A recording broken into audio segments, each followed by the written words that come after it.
Hi girls, പുതിയൊരു വീഡിയോയിലേക്ക് എല്ലാവർക്കും സ്വാഗതം. ഇന്ന് നമ്മുടെ വീടുകളിലൊക്കെ ബാലൻസ് വന്ന ചപ്പാത്തി വെച്ചിട്ടുള്ള ഒരു വിഭവമാണ് ഉണ്ടാക്കാൻ പോകുന്നത്. സാധാരണഗതിയിൽ ചപ്പാത്തിയൊക്കെ തലേന്നാൾ ബാലൻസ് വന്ന ഒന്നിലേക്ക് കളയും, അല്ലെങ്കിൽ അത് ചൂടാക്കിയാലും അത്ര പെർഫെക്റ്റ് ആയിട്ട് നമുക്ക് ചപ്പാത്തി കിട്ടില്ല. എന്നാൽ ഇങ്ങനെ ഒന്ന് ട്രൈ ചെയ്ത് നോക്കേണ്ടി. നമ്മൾ ചപ്പാത്തി മിക്സിയിലിട്ടിട്ട് കറക്കിയെടുത്തിട്ട് ഒരു അടിപൊളി അടാർ ഐറ്റം. അപ്പോൾ വീഡിയോയിലോട്ട് കിടക്കുന്നതിന് മുന്നേ നമ്മുടെ ചാനൽ ഇതുവരെ സബ്സ്ക്രൈബ് ചെയ്യാത്ത അറിയുന്നുണ്ടെങ്കിൽ ഒന്ന് സബ്സ്ക്രൈബ് ചെയ്യുക. വീഡിയോ ഇഷ്ടപ്പെട്ട് കഴിഞ്ഞാൽ ലൈക്ക് ചെയ്യുക. അപ്പോൾ ഞാനിവിടെ 10 ചപ്പാത്തി, തലേനാളത്തെ 10 ചപ്പാത്തി മിക്സിയിൽ ഇട്ട് കൊടുത്തിട്ടുണ്ട്. ഇനി ഈ ചപ്പാത്തിനെ ഒന്ന് കറക്കിയെടുക്കാം. അപ്പോൾ ഇതേപോലത്തെ പീസായിട്ട് കിട്ടും. നമുക്ക് മിക്സിയിൽ കറക്കിയാൽ ശ്രദ്ധിക്കേണ്ട കാര്യം, നന്നായിട്ട് കറക്കരുത്. 1 സെക്കൻഡ് 2 സെക്കൻഡ് മിക്സിയിലിട്ട് കറക്കുക. കണ്ട, ഇതേപോലെ ഒരു ചെറിയ ചെറിയ പീസായിട്ട് നമുക്ക് കിട്ടും. അധികം കറക്കിയാൽ അത് കൂടുതൽ പൊടിയായിട്ട് പോകാനുള്ള സാധ്യത ഉണ്ട്. അപ്പോൾ ഒന്ന് ശ്രദ്ധിക്കുക. ഒന്നിട്ട് കറക്കുക. ചപ്പാത്തി ഇവിടെ തൽക്കാലം മാറ്റി വെക്കുക. ഇനി നമുക്ക് നമ്മുടെ സ്റ്റൗമ്മ ഒരു ചട്ടി വെച്ച് കൊടുത്തിട്ട് അതിലേക്ക് കുറച്ച് ചട്ടി ചൂടായി. അപ്പോൾ അതിലേക്ക് കുറച്ച് വെളിച്ചെണ്ണ ഒഴിച്ച് കൊടുക്കുക. വെളിച്ചെണ്ണ ചൂടാക്കണമായിരിക്കും നമുക്ക് കുറച്ച് ഉലുവ ഇട്ട് കൊടുക്കുക. ഒപ്പം തന്നെ കുറച്ച് നല്ല ജീരകം ഇട്ട് കൊടുക്കുക. ചെറുതായിട്ട് അരിഞ്ഞ സവോള ആൻഡ് പച്ചമുളക് കൂടെ ഇട്ട് കൊടുക്കുക. അപ്പോൾ ഇതിൽ കുറച്ച് ഉപ്പിട്ട് കൊടുക്കാം. ഒരു സ്വല്പം ഇഞ്ചി വെളുത്തുള്ളി പേസ്റ്റ് ഇതിൽ ഇട്ട് കൊടുക്കാം.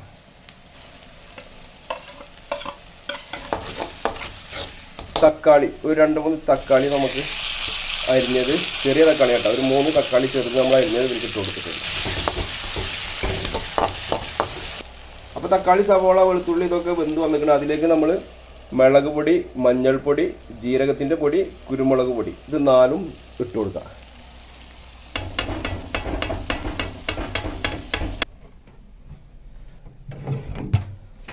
അപ്പോൾ നമ്മുടെ മസാല റെഡിയായി വന്നിരിക്കണം. അതിലേക്ക് നമ്മൾ ഫ്രിഡ്ജിൽ വെച്ചിട്ടുണ്ടായിരുന്ന ചപ്പാത്തിയുടെ കൂടെ തന്നെ ബാലൻസ് വന്ന നമ്മുടെ ബീഫ് ഇതിലേക്ക് ഇട്ട് കൊടുക്കുകയാണ്.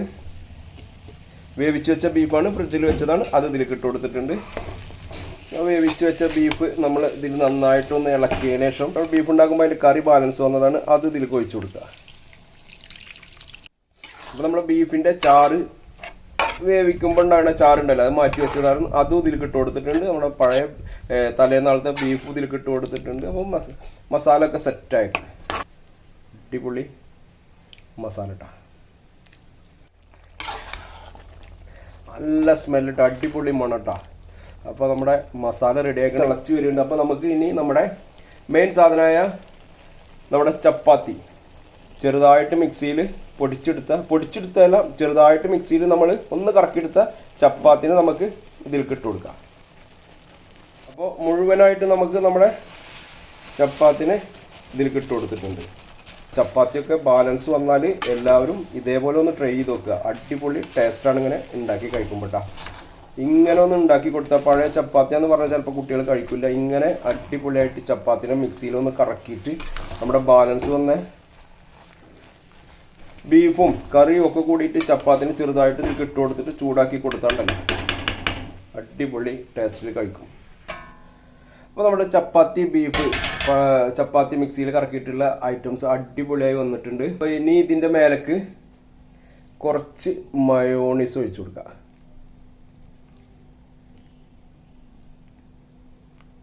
മയോണീസ് ഒഴിച്ച് അതിൻ്റെ മേലെ നമ്മൾ കുറച്ച് സലാഡ് ഐറ്റംസ് ഇങ്ങനെ ഇട്ട് കൊടുത്തിട്ട്,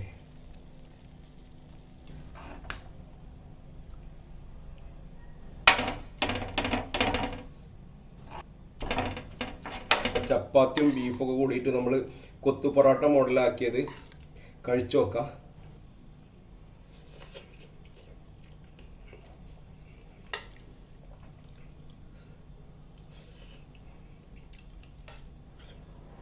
അടിപൊളി ടേസ്റ്റ് കിട്ടും. അപ്പോൾ ചപ്പാത്തി പഴയതുണ്ടെങ്കിൽ, ബീഫും ചപ്പാത്തിയൊക്കെ പഴയതുണ്ടെങ്കിൽ ഇങ്ങനെ ചെയ്ത് നോക്കിയാൽ നല്ല ടേസ്റ്റിൽ കഴിക്കാൻ പറ്റും. അടിപൊളി ടേസ്റ്റ് കിട്ടാം. അപ്പോൾ വീഡിയോ ഇഷ്ടപ്പെട്ട് കഴിഞ്ഞാൽ എല്ലാവരും ലൈക്ക് ചെയ്യുക. വീഡിയോ ഇഷ്ടപ്പെട്ട് കഴിഞ്ഞാൽ എല്ലാവരും ലൈക്ക് ചെയ്യുക. ചാനൽ ഇതുവരെ സബ്സ്ക്രൈബ് ചെയ്യാത്ത അറിയുന്നുണ്ടെങ്കിൽ സബ്സ്ക്രൈബ് ചെയ്യുക. പുതിയൊരു റെസിപ്പിയുമായി അടുത്ത വീഡിയോയിൽ കാണാം. അതുവരേക്കും എല്ലാവർക്കും ഒരു ബൈ.